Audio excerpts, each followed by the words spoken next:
Hello guys, welcome back to our channel. We're so excited to have you again.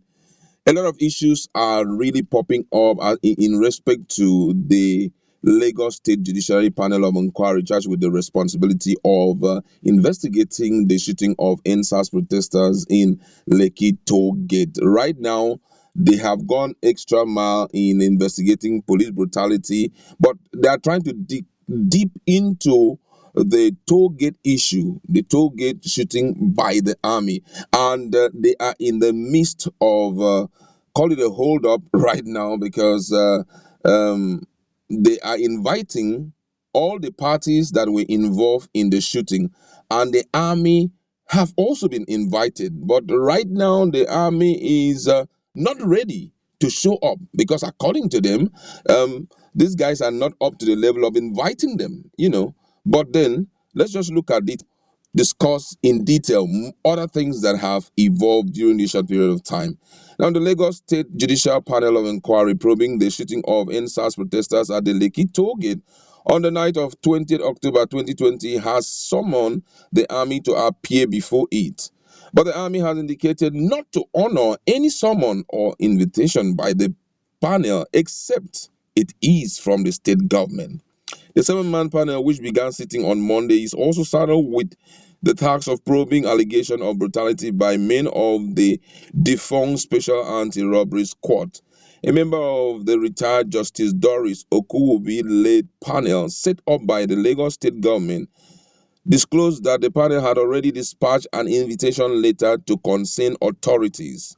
According to him, he said, "We have summoned several authorities, including the military." The panel member, who spoke on condition of anonymity, said. On whether the panel had fixed a date for the appearance of the army, the member said, "No date yet, but surely we are summoning the military, police, and everybody relevant to our probe. We have no limitation as to who we are going to summon. We want to get to the root of the case." The panel has agreed that a letter be dispatched to the army authority. But when the army were reached over the invitation sent to it by the panel on the need for it to state its story regarding the incident, the acting deputy director, Army Public Relations and 81 Division spokesperson, Major Osuba Olaniyi, said it was not the duty of the judicial panel to invite the army to answer questions regarding the reported shooting of unarmed protesters at the Lekki Toll Plaza. Olani stressed that the army intervened in the Lekki Toll Gate incident based on the request from the Lagos state government and that it would only appear before the panel based on same directive from the state government. He said, and I quote, "If we receive letter from the state, we will go. Are we not under civil authorities? Are we not part of Nigerians? Have you forgotten that we did not go there? They will write and we will oblige. See, if they have written to the division, it is our duty to go. It is not for them to go through the media as if we are scared of coming. It is the state government that constituted that panel of inquiry. So if anybody needs to get in touch with us to come, it is still the state, not members of the panel."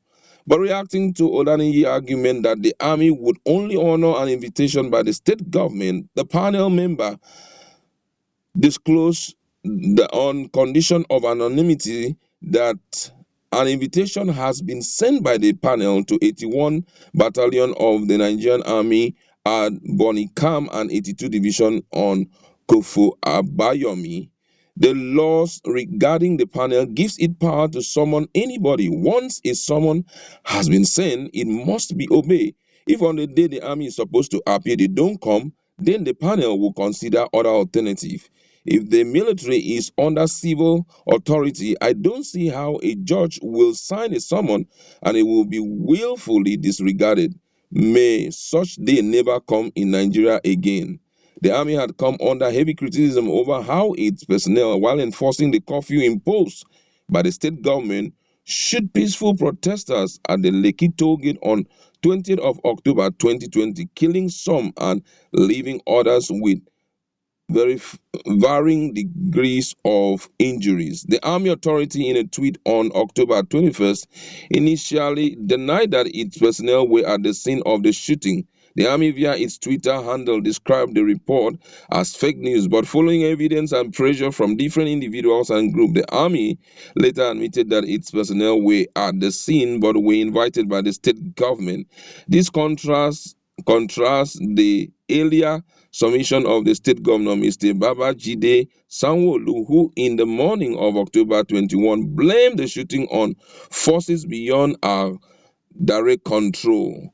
The army denied shooting the protester, while the governor also said no one was killed in the exercise, but available information shows that people were killed. Amnesty International also said it has evidence that no fewer than 12 protesters were killed at the Lekki toll gate and Alausa area of the state. The Army Deputy Director has said from the onset of the NSAS protest, there was no time personnel of the 81 Division, Nigerian Army Lagos, was involved. However, the decision to call in the military was taken by the Lagos state government after a 24-hour curfew was imposed. This was as a result of the violence which led to several police stations being burned, policemen killed, suspects in police custody released, and weapons carted away. The situation was fast degenerating into anarchy. It was at this point that the Lagos state government requested the military to intervene in order to restore normalcy. The intervention of the military followed all laid down procedure for internal security operation, and all the soldiers involved acted within the confines of the rule of engagement for internal security operations. An entertainer, Obianugu Ude, otherwise called DJ Switch, who was at the scene, later released a video where she said no fewer than 15 persons were killed, adding that the soldiers took away the corpses in their van. She pointed out the policemen were also involved in the shooting. The outcry made the governor to extend the terms of reference of the 7-member judicial panel to include investigating the Lekki shooting. Meanwhile, the 81 Division spokesperson has said the military will not disclose the number of its personnel deployed in the Lekki toll gate on the night of the incident. Asked the number of personnel involved, Olani said it is against operational security. We don't give it. It is against the policy of operational security. There is no problem here. The picture some people paint as if we are fighting with the state government is wrong.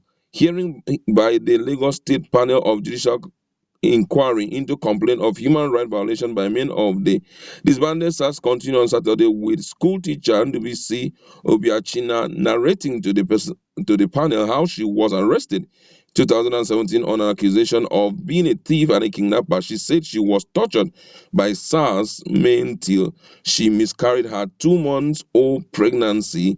At the time, the school teacher who appeared before the Okuwile panel alongside her husband Ogechuku told the panel that she was detained and tortured for 22 days till she lost her pregnancy.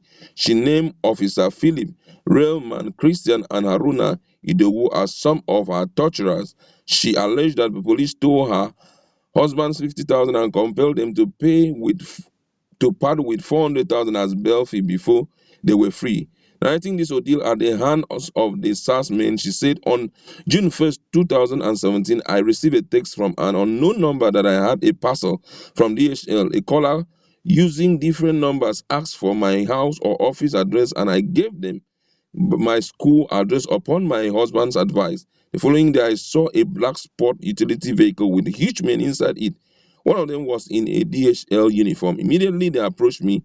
They started beating me. They said I should get into the vehicle. I said I was not a thief and an armed robber. The one in the DHL uniform removed it. My headmistress was peeping at us. I said, let me tell her. And they said, no. I said, my kids is there. They said no, that I should follow them, that my kids would die there. My HM came to the gate. They pointed a gun at me. She asked them what was going on. They said, this woman is a thief, a kidnapper. She must follow us and go. They said they were police SARS. They punished me inside the car, pushed me inside the car, and moved the men and moved. The men were slapping, beating me. I was 2 months pregnant. I started vomiting. That was when they found out I was pregnant. But they kept torturing me. I told them I did not know the suspect. They took me to their office at Ikeja. They took me there to a strand. They hung me and beat me. They said they would force my baby out of me. They said I must produce the person or die there. The school teacher said after a long search for her, a different police station, her husband eventually located her but was immediately arrested and also locked up. She said immediately they saw him, they started beating him. They put a tire on his head and said they would burn him alive.